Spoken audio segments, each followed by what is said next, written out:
it's beautiful man. waaw moom oto bu neex am naa benn copain de Modou Gueye. Lamborghini bi moo koy kii. ok. est-ce que ni nga koy seetaan kàkkatar. non. il faut nga seetaan Modou Gueye kàkkatar. seetaan naa ko benn yoon mu ne. grand Modou mu ne bu buuba ñëw ba grand la foog ma daal dara. waaw. lii moom daa bëgg nga jëko ci émission bi. waaw daa xam ne sa benn waay bu ñuy wax Modou. waaw. te muy sa frère la kooku moom xam nga waxuma sa xarit mais sa frère la. Modou Gueye. waaw. ma seetaan ko mu ne su ma nekkoon sama kër. waaw. woo sama jabar mu ne buuba moo fi ñëw. su ma ñëwee dama koy fase. waaw. léegi nga bëgg nan laa koy interpréter noonu. waaw non ma bëgg comprendre. nan la dem moom lan mooy philosophie bi moom. non philosophie Modou. waaw. c'est-à-dire que c'est pas par rapport à moi. Modou ci tënk. frère am bu mu bokkal ndey ak baay. waaw dem ville. waaw. di ñibbisi. waaw. daje ak jabaru Modou. waaw. muy jël car rapide. waaw wala muy jël taxi. waaw. mu ne seen ko di ñëw Almadi fii Modou dëkk. waaw.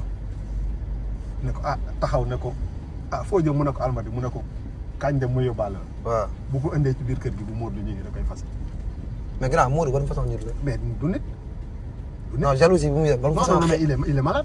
ñun ñii laa wax ñun ñii te xam nga nit bu Modou waxee benn affaire ci télé bi dañuy foog ni Modou dafay fo mais Wally il est comme ça.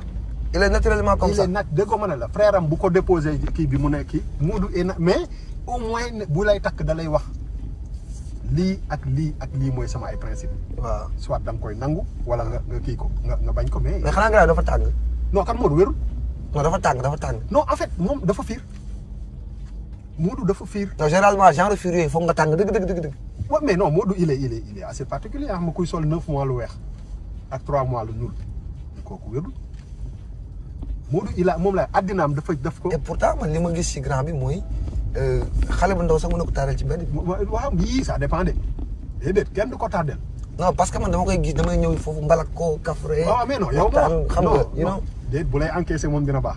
non ba pare yow nga wax mais Modou est assez spécial mais il est adorable c'est un gars Modou drogue la on se voit tous les jours yàlla xam na ko mais drogue la il est super gentil mais kon artiste buy way rek mission ngay ñëw da ngay ñëw mission da nga fi war a bàyyi dara te loolu moom ngay jiital sa copain Modou. moo waay. comprendre mu ko weex ak noonu waaw comprendre mu ko.